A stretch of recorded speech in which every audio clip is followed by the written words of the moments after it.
Your time is 8 p.m. It's a very good evening to you. You're watching Newsplus this evening. My name is Wadzanai Sansole, and these are your headlines. President Emmerson Mnangagwa has reorganized the structure of the Zanu PF politburo by reassigning some members of the party's principal policy-making committee. Details on that story coming up here on Newsplus. We shall give you highlights from today's post-cabinet media briefing as government noted the sustained availability of basic commodities in formal retailers on the back of the stability of the ZiG. Zimbabwe has been chosen as one of the 10 countries worldwide to introduce lenacapavir, a twice-yearly injectable medicine which has been described a game-changer in HIV treatment and prevention.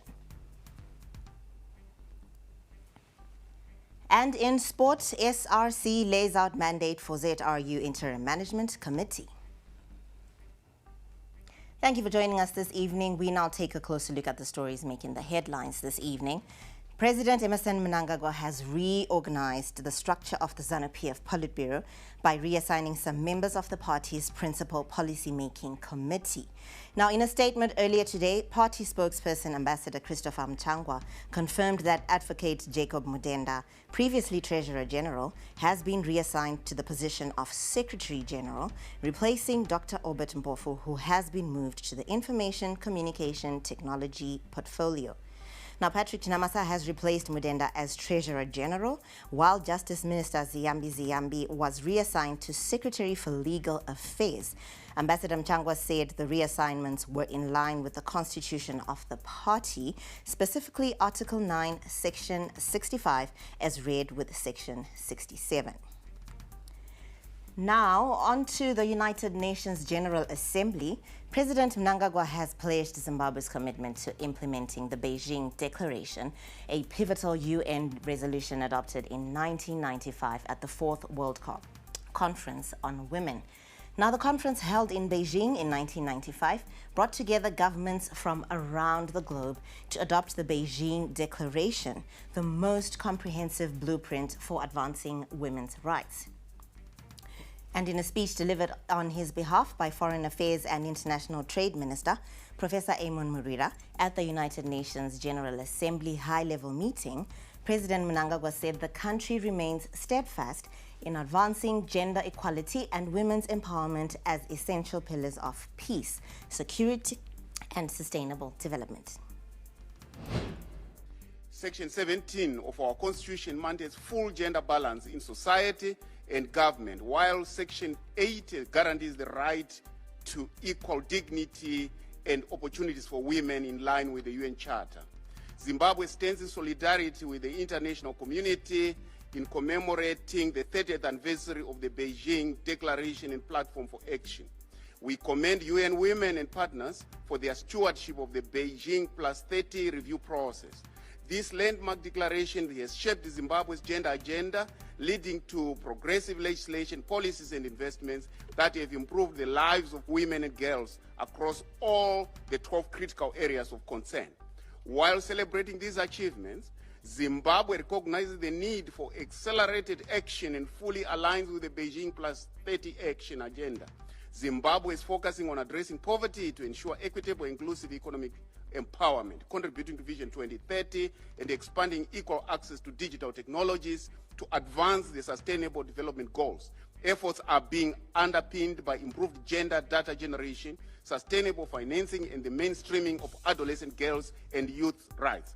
A robust roadmap is accelerating implementation, supported by the strengthened coordination mechanisms through the Gender Machinery Coordination Framework. Zimbabwe stands ready to work with all partners to ensure that the vision of the Beijing Declaration continues to translate into tangible outcomes for present and future generations. I thank you. Now, government has assured the nation that there is adequate grain at national level following the second round of crops, livestock and fisheries assessment. This was revealed by the Minister of Information, Dr. Jenfan Muswere, during today's post-cabinet briefing, where he also revealed that the government is closely monitoring prices and availability of essential commodities to safeguard consumer purchasing power. Our correspondent Lato Nyangu gives us a breakdown and rundown of some of the resolutions from today's cabinet meeting. The country's decision-making unit, cabinet, met in Harare today. The ultimate arbiter of government's decision, chaired by President Mnangagwa, made several decisions aimed at supporting the livelihoods of Zimbabweans. Among the interesting decisions made were approval of the measures to support grain millers, fiscal policies aimed at stabilizing the prices of all commodities, also the approval of the health strategic plan. Information Minister Dr. Jennifer Muskwere briefed journalists on these matters during a post-cabinet media briefing. First, the minister gave an update on prices of basic commodities, noting that the current exchange rate stability is contributing to improved access and affordability of these goods. He pointed out that former retail operators are reporting higher sales volumes on goods such as meal, bread, sugar, rice, cooking oil, eggs, beef, chicken, and soap. The formal grain and oilseed intake is 437% above the intake recorded at the same time last year. The grain marketing board's intake is 262% above last year's intake. The government of Zimbabwe has instituted interim measures to assist millers in accessing grain across the country. Dr. Mswere also gave an update on preparation for the summer cropping season, assuring farmers that there is enough manpower, vehicles, sprayers, and chemicals to respond to an outbreak. He also spoke on the current grain reserves, giving assurance that the country's strategic grain reserves hold enough grain to feed the nation. The report focused on 14 commodities, namely meal, laundry soap, cooking oil, bread, sugar, flour, rice, bath soap, washing powder, powdered milk, eggs, beef, chicken, and salt. The current monetary and fiscal environment, which has been characterized by exchange rate stability, steady pricing, and increased availability of basic commodities, is playing a critical role in preserving consumer purchasing power. Fielding questions from journalist, Agriculture Minister Dr. Enshas Masuka revealed that an expectation of 3.3 million hectares are targeted to be planted this summer cropping season. He also said mobilization for inputs has begun and mechanisms to minimize corruption towards distribution of inputs have been put in place. Government is very prepared for the summer season. We expect about 3.1 million hectares to be put to summer crops, and of that about just 3.1 million hectares will be put to summer crops, 1 million hectares will be put to Fumvudza, and the bulk of that will be maize, 400,000 hectares that we expect under maize, and then followed by sorghum at about 250,000, and also some millets at about 130,000 or so. And we have started mobilizing inputs in terms of the seed that's required, and it's moving now to the various GMB depots. We are also mobilizing fertilizers. In fact, we've enrolled more suppliers for fertilizers. You might be aware of the changes within the fertilizer industry. So indeed, government is very, very prepared. Cabinet also considered and approved the Zimbabwe National One Health Strategic Plan, which will run from 2026 to 2030. The plan aims to strengthen collaboration across sectors to combat endemic and emerging zoonotic diseases and other infectious diseases, antimicrobial resistance, and the health impacts of climate change. The strategy also provides a roadmap for integrating human, animal, plant, and environmental ecosystems to address health challenges. Dr. Mswere said the strategy aligns with Zimbabwe's Vision 2030, the National Development Strategy 1 and 2 priority areas and international frameworks, such as Sustainable Development Goals, Africa Agenda 2063, and the One Health Joint Plan of Action. The implementation plan is structured around 5 key pillars each with defined strategies, activities, timelines, and performance indicators. The pillars include the following: coordination, which entails strengthening government frameworks, harmonizing policies, and ensuring cross-sectorial accountability, and prevention and control of One Health threats through developing integrated surveillance systems, enhancing diagnostics, and implementing emergency response plans. Other pillars also include sustainable financing by securing dedicated and diversified funding to support long-term One Health initiatives. Several other issues were discussed during today's cabinet meeting as government continues pursuing its broader agenda of improving the livelihoods of Zimbabweans. Latuo Nyangu reporting for ZN Prime in Harare. Let's now take a quick glance at some of the highlights from the post-cabinet media briefing.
Those were the highlights from today's post-cabinet media briefing.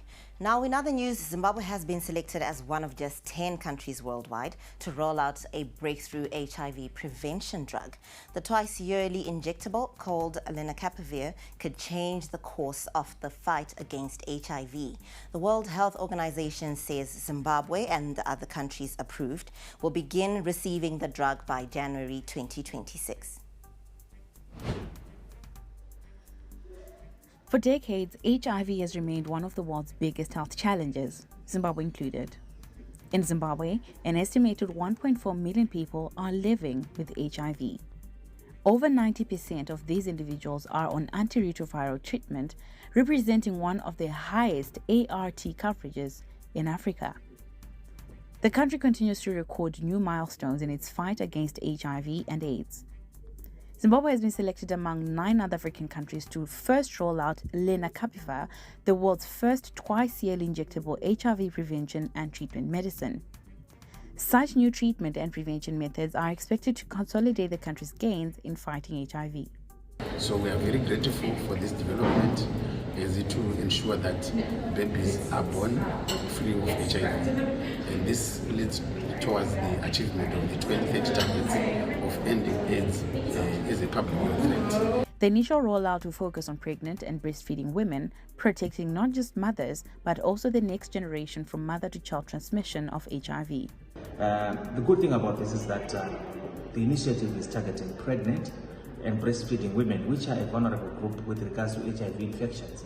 So by including this demographic, we stand a chance to reduce the rates of mother-to-child transmission of HIV, thereby, moving in line with Zimbabwe's vision to actually end AIDS and also eliminate the transmission of new infections. In large-scale global clinical trials, more than 99% of the people who received lenacapavir remained HIV negative, showing unprecedented protection.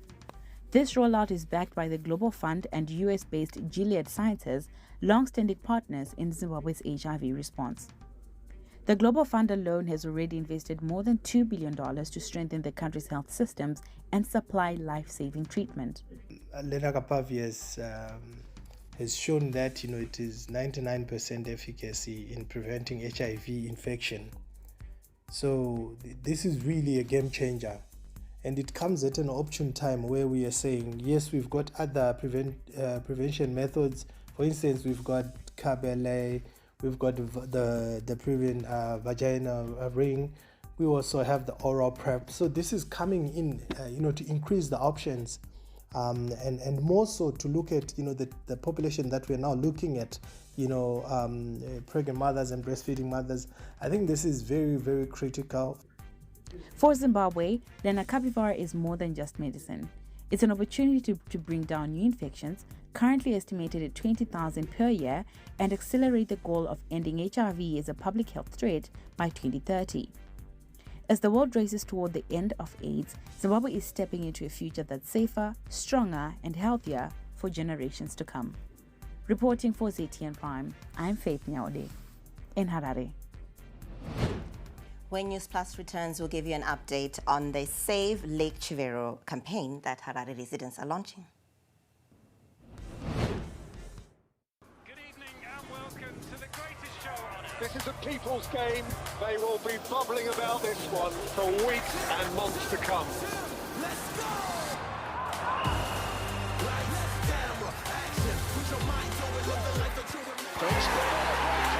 Wherever you are, whatever your reason, it's on SuperSport all season long. Reconnect and stay connected to DSTV Compact and get the best football on us.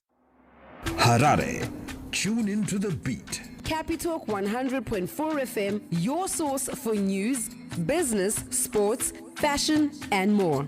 Experience the pulse of Harare's culture and lifestyle. Capitalk 100.4 FM, Harare's top radio station. Join the conversation with Zimbabwe's top personalities. Subscribe now for fresh and infotainment content daily. Capital 100.4 FM, Harare's heartbeat.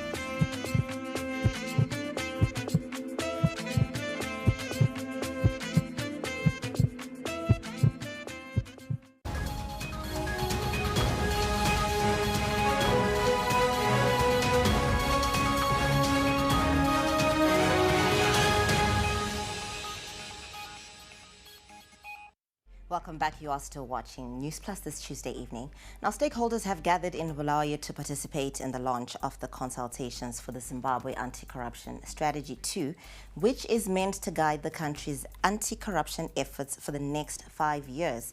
Now, the Anti-Corruption Strategy 2 will guide operations of the Zimbabwe Anti-Corruption Commission, building from the Anti-Corruption Strategy 1, which is fast coming to a close.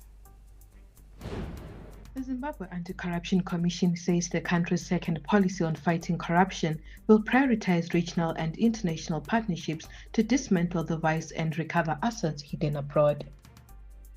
The National Anti-Corruption Strategy 2, which is now under development, will succeed the initial strategy launched 4 years ago.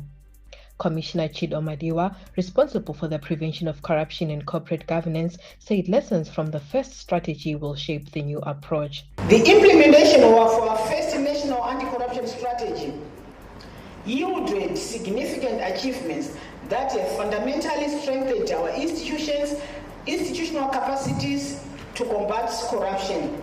In the implementation of NACS 1, we established hard and soft measures that closed critical loopholes previously exploited by corrupt actors. Commissioner Madiwa said corruption increasingly operates across borders, requiring enhanced international cooperation, highlighting that National Anti-Corruption Strategy 2 should strengthen partnerships with regional and international anti-corruption bodies to track illicit proceeds and disrupt global corruption networks. Capacity building will be central in implementing the strategy, with ZAC staff set to receive training in forensic accounting, digital investigations, and asset recovery. The significant pushback in our double down on anti-corruption efforts has been the absence of whistleblower and witness protection law. The non-availability of a national witness protection against continue to discourage citizens from reporting corruption due to the scapegoat of reprisal. Honorable Minister in absentia and fellow stakeholders, the anti-corruption machinery has, however, undergone a significant transformation since the advent of the Second Republic. The Commission is looking at joint operations with other countries targeting cross-border corruption networks, while harmonized legal frameworks are expected to help improve extradition and mutual legal assistance processes. Churches have also added their voice to the fight, stressing the moral dimension of corruption. We shun corruption. That's the way we are as a church. It's clear in our religious leadership. Now, what we are saying is to engage and to find the reason, as we are here in Jacques, to understand why all these commissions which are here, and it seems corruption is expanding day by day. Where is the problem? They contend that corruption destroys lives, fuels poverty and inequality. Asikhangeleni ukwakha ilizwe, sikhangelela lapho kuvelela khona i-problem, the roots of the problem, and then siyisolve ngalolo hlobo. And then abantu azameni also to hold integrity into this. Kube le ndlela yokuthi siyabamba, sibambisise into yethu ngobuntu.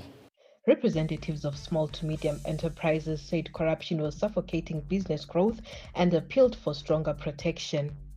They are calling for a system where business can thrive on merits, not on account of underhand dealings. Well, some people are also getting involved in corruption without knowing they are involved in corruption, especially young businesses, because they now constitute the wider foundation of the economy. So many things are happening in that sector, the small and medium enterprise sector. As consultations for the National Anti-Corruption Strategy 2 continue, stakeholders agree that cooperation from government, civil society, churches and business will be vital in breaking the chains of corruption. The new policy is expected to be finalized after nationwide consultations and will guide Zimbabwe's anti-corruption fight for the next 5 years. For ZTN Prime, I'm Andile Chuma in Bulawayo. Now, moving on from that anti-corruption update, Parliament's Climate Change Thematic Committee has been on a fact-finding mission to verify allegations that the Pokugara residential estate in Borrowdale is being developed on a wetland. Now, the high-end gated community has drawn attention as lawmakers sought clarity on whether construction there actually complies with environmental laws. Our reporter Sharon Munjenjima has more details. The Pokugara residential estate is owned by local company West Properties. There have been public concerns that the estate lies on Borrowdale Vlei, a designated wetland. Senators who sit in the Climate Change Thematic Committee went in determined to get answers from responsible authorities. You parcel down the wetland, okay? Illegally, and some people are in jail because of that. Has that been reversed? Don't tell us no development is going to take place. We want to know whether that is actually restitution has happened into the full-blown wetland. The city of Harare told the committee it no longer has control over the land, saying ownership was transferred to West Prop over a decade ago. The area was initially designated to be an open space for recreational activities, but through an application to the then local government minister, the space was reclassified to residential land in 2011. The piece of land that we are talking about is not the city of Harare land. It is land which belongs to Pokugara. It was sold to Pokugara Properties by city of Harare sometime back before 2010. It used to be a public open space in the recreational reservation.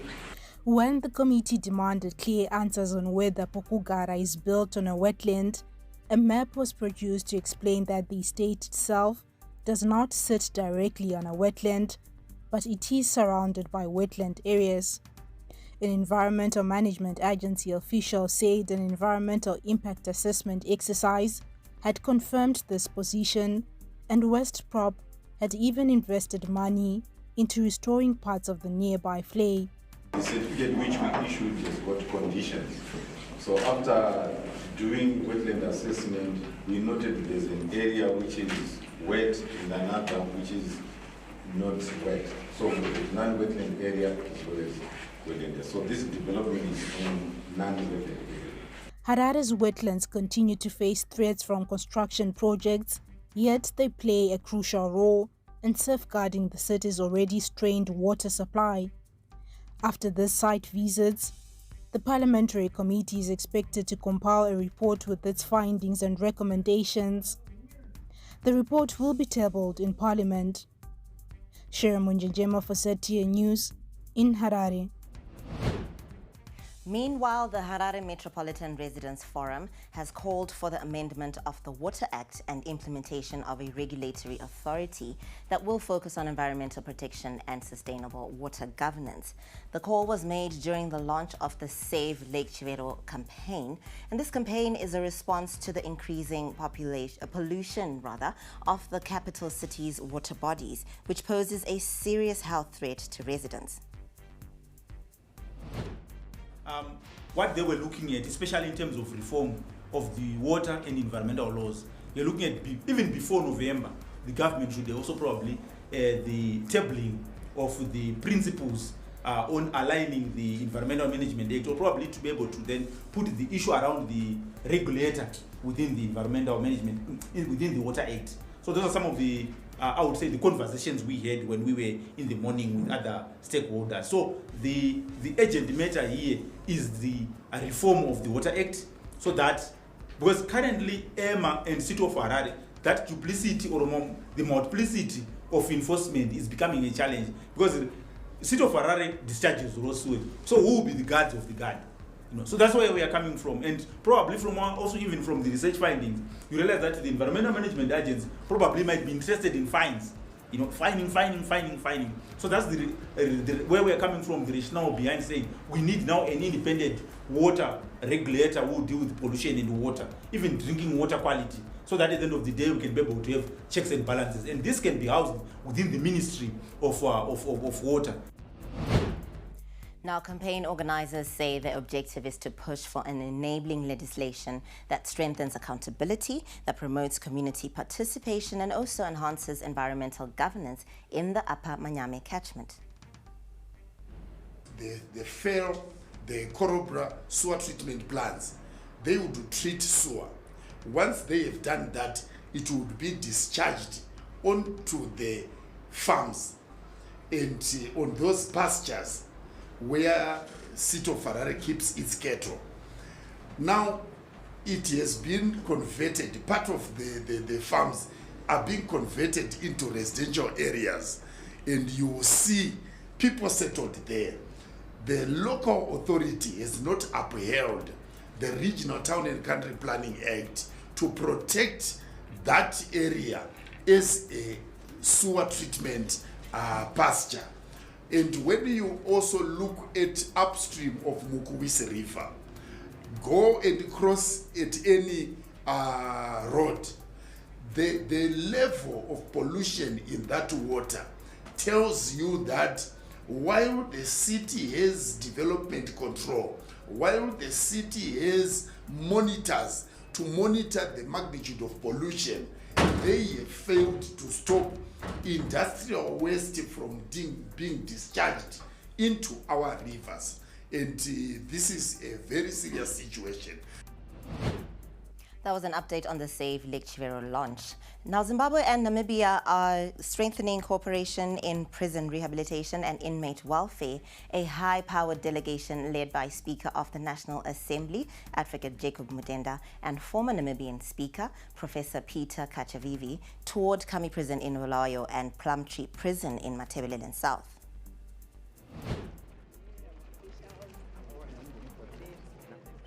The visit was deeply personal for Professor Kachavivi, who in 1962 was jailed at Plumtree after being arrested alongside comrades during Namibia's liberation struggle.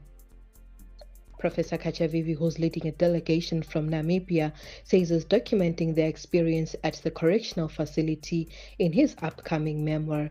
To strive for greater sense of unity within the SADC region. In other words, to promote institution within the SADC region for the purpose of promoting cooperation. For instance, the transformation of SADC Parliamentary Forum into a regional parliament. It's a very good, outstanding example. This helped us basically to use parliament within the SADC region to promote much better defined form of cooperation. The delegation also retraced history at Kami prison, where President Emmerson Mnangagwa served 10 years following sabotage activities against the colonial regime. Advocate Mdenda praised prison authorities for promoting rehabilitation through agriculture and vocational training. Inmates at Kami are also constructing an A-level school, a project expected to boost sustainability and reduce pressure on the national fiscus. I was impressed that they allow certain activities such as agriculture for the inmates to learn how to feed themselves. And also the fact that the inmates, guided by the officers, are now almost completing an A-level secondary school using their own skills.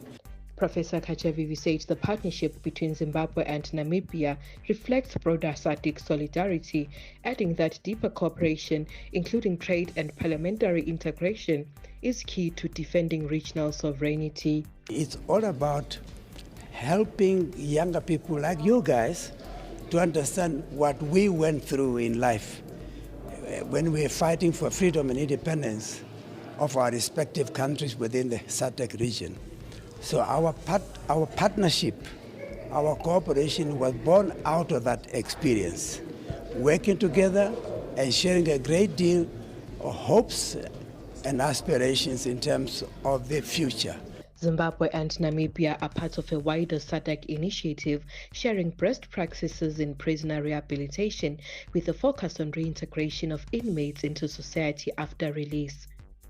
The country is in the process of introducing a release on a parole system for its correctional institutions, aiming to reduce prison overcrowding. For ZTN Prime, I'm Andile Chuma in Bulawayo. Stay tuned to Newsplus for some more news updates.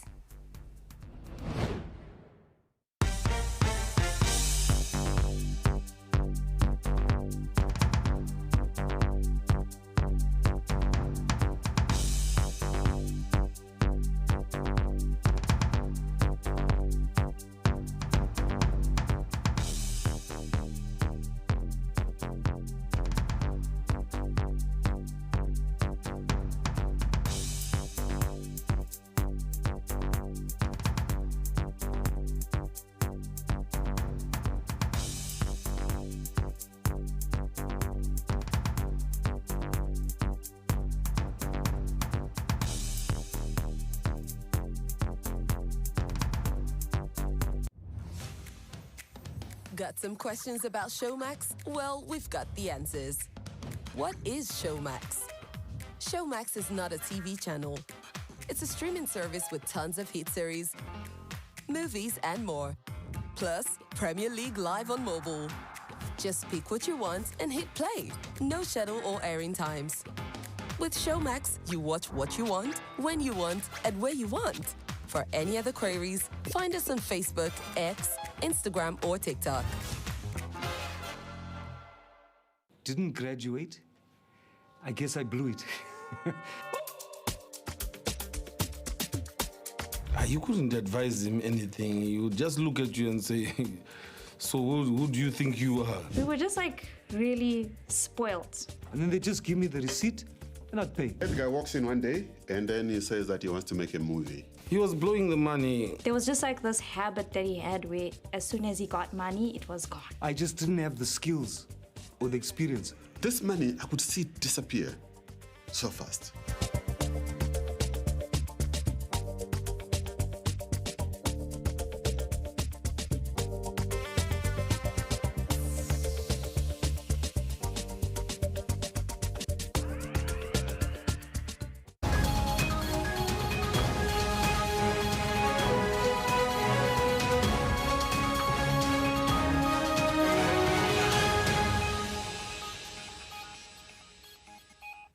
Welcome back. We are now taking a look at our foreign updates.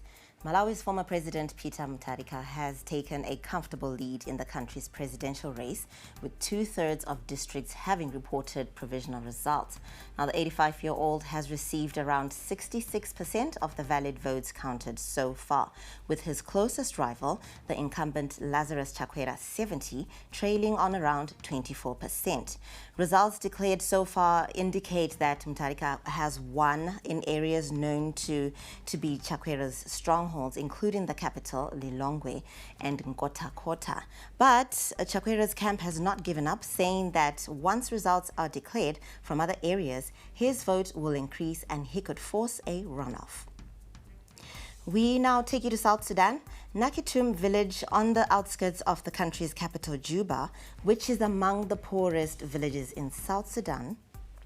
The White Nile cuts through this land, but safe drinking water is a luxury for many. A barrel of clean water can cost up to $2. However, the IMF estimates that the daily income for villagers is often less than $1. Now, residents used to collect water from rain and streams, but water is too unsanitary to drink or to use for cooking. And to ease the suffering, the Chinese peacekeeping infantry battalion to the United Nations mission in South Sudan has been regularly providing free fresh water for locals in need.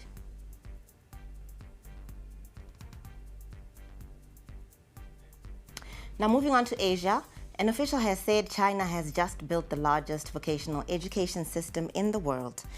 At the State Council Information Office's press conference on the achievements of the 14th five-year plan, Vice Minister of Education Xiong Xiao talked about China's progress in vocational education from 2021 to 2025.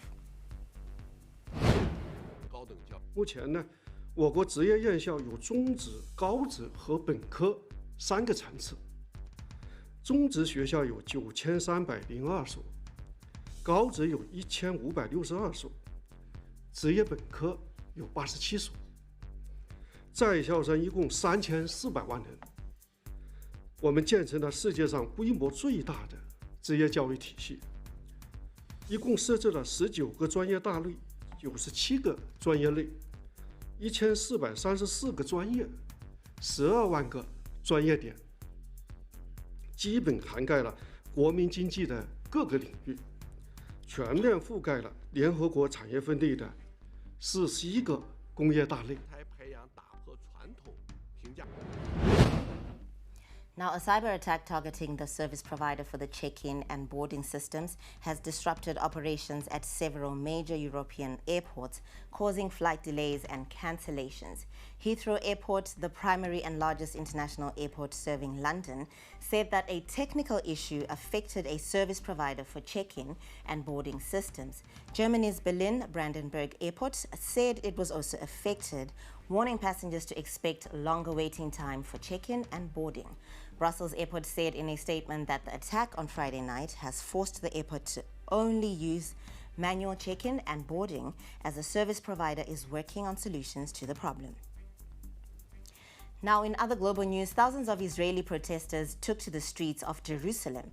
They are demanding the safe return of hostages as Israel's military kept up its assault on Gaza City and the wider Gaza Strip, which families of the captives say will endanger their loved ones. And demonstrators carried photos of the hostages and chanted anti-war slogans. Many emphasized the urgency of bringing hostages home alive. I know it, unfortunately, personally, because my father was killed in Khan Yunis tunnels when the IDF attacked the area. Then Hamas terrorists killed him and the other 5 hostages that were with him. So I know from my personal, unfortunately, experience that now all the hostages are very much in danger. Those were your global updates, but stay tuned for some business updates still to come. Good evening and welcome to the greatest show on earth. This is a people's game. They will be bubbling about this one for weeks and months to come. Let's go! Lights, camera, action. Put your mind on it, live the life that you remember. Wherever you are, whatever your reason, it's on SuperSport all season long. Reconnect and stay connected to DSTV Compact and get the best football on us. Harare, tune into the beat. Capitalk 100.4 FM, your source for news, business, sports, fashion, and more. Experience the pulse of Harare's culture and lifestyle. Capitalk 100.4 FM, Harare's top radio station. Join the conversation with Zimbabwe's top personalities. Subscribe now for fresh and infotainment content daily. Capital 100.4 FM, Harare's heartbeat.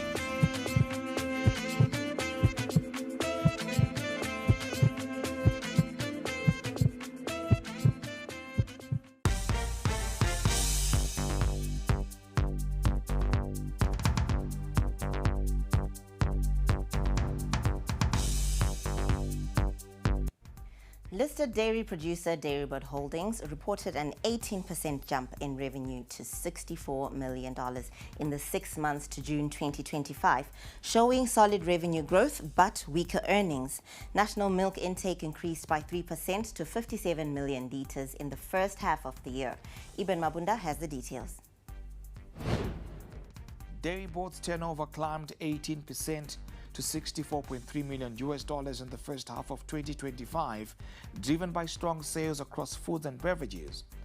The beverages category stood out, surging 28% on the back of household names like Foko and Cascade, while foods grew 18% and liquid milk just 1%. The primary driver of this revenue growth was primarily driven by an 18% increase in sales volume. Total sales volume reached 62 million litres. But if you were to look by category, the growth was notably strong in the beverages and foods segment. In the beverage segment, it grew by 28%. Despite the top-line momentum, profit after tax at $1.2 million was a significant decline from $3.1 million registered in the comparative 2024 period. The milk supply side also showed progress. Dairyboard's intake rose 3.7% to 20.3 million litres, representing 38% of national output. National production increased to 57.3 million litres in the first half from 55 million last year. I also noticed that the production of milk in Zimbabwe also increased from around 55 million to 57 million. Cash flows improved markedly, with the operating deficit narrowing to just $38,000 compared to $2.3 million in the prior period. Consistent with the lower profit, basic and diluted earnings per share decreased to 0.34 cents from 0.86 cents in the prior period. So in summary, we can just see that the company achieved excellent top-line growth driven by increased sales volume. However, the bottom line profit was squeezed due to the absence of large monetary gain from the prior year, a significant negative swing from tax credit to tax expense. With a market cap of $22 million, management says it is tightening risk management and hedging while preparing for volume expansion into 2026. The company is investing heavily in property, plant and equipment. They are engaging in refurbishment. They are engaging in upgrading their plants, which is a good thing for their going concern business model. For now, the story is one of growth tempered by cost pressures, with the Dairyboard banking on investment and sustainability projects to secure future returns. Ibn Mabunda, ZTN Prime. The Securities Exchange Commission of Zimbabwe says the private sector must take the lead in funding national development projects through capital markets. Regulators stress that capital markets are not just for trading stocks and bonds, but they can be powerful engines for infrastructure development, economic growth, and financial inclusion. The regulator says harnessing the private sector in this way will not only accelerate infrastructure and economic projects, but also strengthen Zimbabwe's broader financial system, creating a more inclusive and resilient economy. As you know, we are going into NDS2, and that strategy will require funding. What we have observed with the NDS1, we left a lot of the funding to be done by the public, which is government. But we want to really, address this issue by roping in the private sector to do the funding for NDS2. And how do we do that? The capital market is a platform where private sector can contribute to the funding that can help the economy to grow forward. So we think it's the right opportunity for us to come in, for us to mobilize the private sector to participate in national development. And SMEs are already contributing in terms of the GDP share, but they do require funding. And we have SMEs that are also profitable that can actually fund other SMEs to continue developing. In other business news, the Green Building Council of Zimbabwe, GBCZ, is in the process of creating a rating and building certification tool with a homegrown touch that will define green buildings in the country. Now, the tool will play a critical role in providing a framework and process for assessing and certifying buildings based on their environmental, social, and economic performance in the face of climate change. And in other news, Nigeria's central bank cut its key lending rate for the first time since 2020 on Tuesday, lowering it by 50 basis points BPS, as inflation has been easing from very high levels. Now, the move takes the central bank to Nigeria's monetary policy rate to 27%, and economists polled by Reuters had predicted a 75 BPS cut following 3 hold decisions so far this year and 6 hikes in 2024. That's it for business. Coming up is entertainment.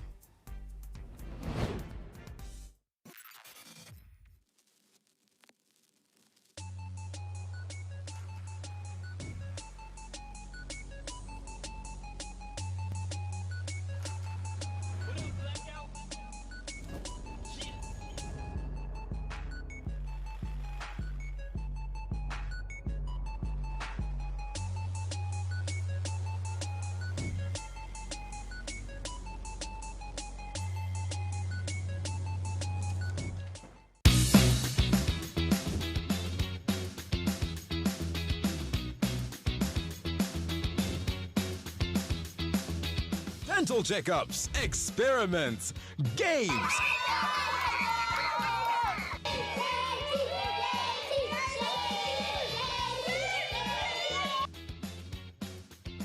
The mixture is making bubbles and the bubbles have changed color. Our balloon has been filled by carbon dioxide. We have it all right here on Happy Sprouts. Catch us exclusively on City and Prime, DSTV channel 294.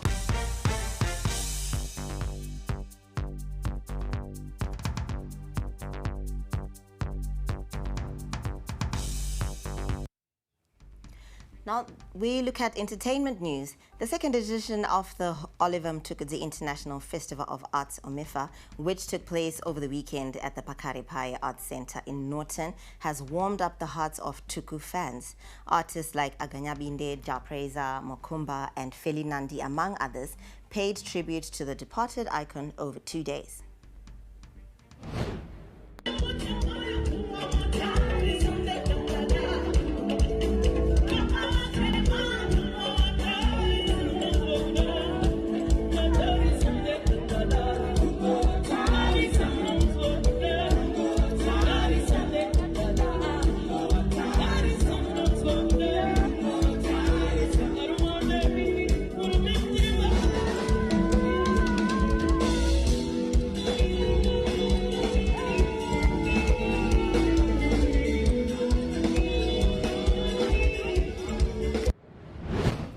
Stay tuned for some sports updates still to come. They call me Racer X, or in this case, Racer J. All right. Put your seatbelt on.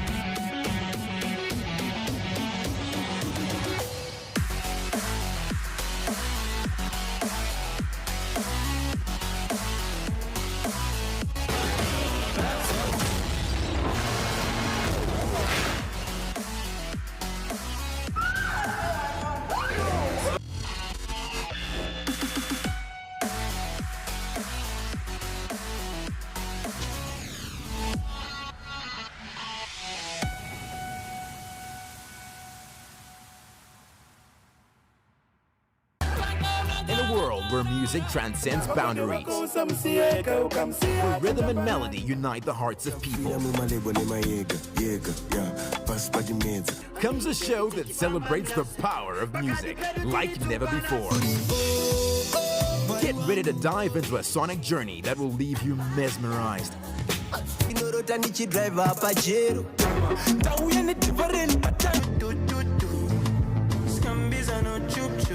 and yearning for more. Welcome to the captivating world of Z Vibes. Vibe to it, baby.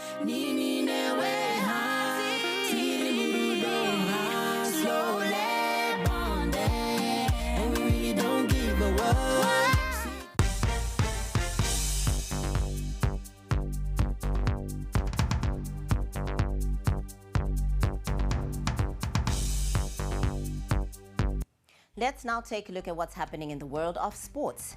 The Sports and Recreation Commission today named a 5-member interim management committee, IMC, to run rugby in Zimbabwe. Now, this follows last week's suspension of the ZRU over several governance failures. Paddy Janda Jr. chairs the IMC, while Latifa Kasim, Gareth Crabe, Wellington Magaya, and Godwin Murambiwa make up the rest of the committee. Now, the IMC will run the affairs of the ZRU for a maximum period of 18 months, with elections for a new board set to be held before the 2027 RWC in Australia. SRC Commissioner Gwinyai Marapara revealed that after the Sables qualification for the RWC, Rugby Africa President Herbert Mensah recommended the suspension of the ZRU board after coming to a sobering conclusion that the poor governance risked blocking technical and financial support. We had to wait to have our cards in a row. As you understand, there could have been some unintended consequences in rushing certain decisions. But when we got a clarion call from Rugby Africa and World Africa and World Rugby, we are then aware that we did not invite the wrath of unintended consequences. With that in mind, we then acted in what we still do believe is the best interest of the country. And we didn't have a choice, and also in terms of timing, because it then really means that the World Cup would have been something that would have been in the distant future or something we would never achieve. So we had to act within the parameters we had, and the stakeholders were also very helpful in answering certain questions that we had and certain concerns that we had, mainly even for the rugby fans. And you also spoke a question about issue of representation, and I would assume you're talking about regional representation. Yes, the committee as constituted is not fully constituted, but we need to start work. And we have also had some people who we earmarked, but because of certain commitments could not take on the places. So the vetting process continues, and within the next 2 weeks, we'll give you a fully constituted committee. SRC Vice Chairperson Shingai Ruwaya also provided clarity on the future of key stakeholders, such as the Sables Trust, during the tenure of the IMC. All relationships, all mandates, including any corporate governance issues that were at play that haven't been resolved, will be handled by the IMC. We as the SRC are in full support of this team of amazing individuals who are going to be dedicating their time to rugby in preparation for the World Cup. So we just call on all Zimbabweans to really rally behind the IMC. They're not going to work alone. It's likely that they will constitute various committees that will be supporting various key focus areas. High performance is one of them, financial accountability is the other one, review of the constitution is another. So there's a huge amount of opportunity for people who are involved in rugby, who love the game, who want to see us win at the World Cup and have a sustainable sport in Zimbabwe to come on board and assist as well through the IMC. In other sports news, Highlanders defender Andrew Mbeba returned from injury in spectacular fashion as his solo goal gave his side a lifeline in their Chibuku quarter-final clash against Scotland at Barbourfields on Sunday. Mbeba says he was well composed as he kept his cool to score the equaliser in the dying stages of the game. for every moment that I've been playing football. I just want to thank God first. But for that moment, I think I told myself that I need to get composed, a little more composure. It's the last minute, and everybody there, their minds will be racing. So I just said I need to be composed and put the ball at the back of the net. Yeah. Has announced that the Warriors 2026 World Cup qualifier against neighbours South Africa will be played at the Moses Mabhida Stadium in Durban on the 10th of next month. The stadium will play host to the second installment of the Battle of Limpopo, with the match more of a dead rubber for the hosts who anchor the group, but carrying a lot of meaning for the opposition who are fighting to secure a spot at next year's continental showpiece. Now, long-distance runner Tendai Zimuto has reflected on his experience at the World Athletics Championships that were held in Tokyo, Japan. Zimuto finished on position 61 in the men's marathon and has now set his sights on more international tournaments. I'm happy this was my first time to participate in the World Championships, and I managed to finish, though it was tough. It's not easy. It's a tough one. Inspire kuti now I understand the difference between Manyama local races and the world class. Now I understand that. And my focus is now on cross country. Iripoku America na January. So now we qualify. And now I understand the level.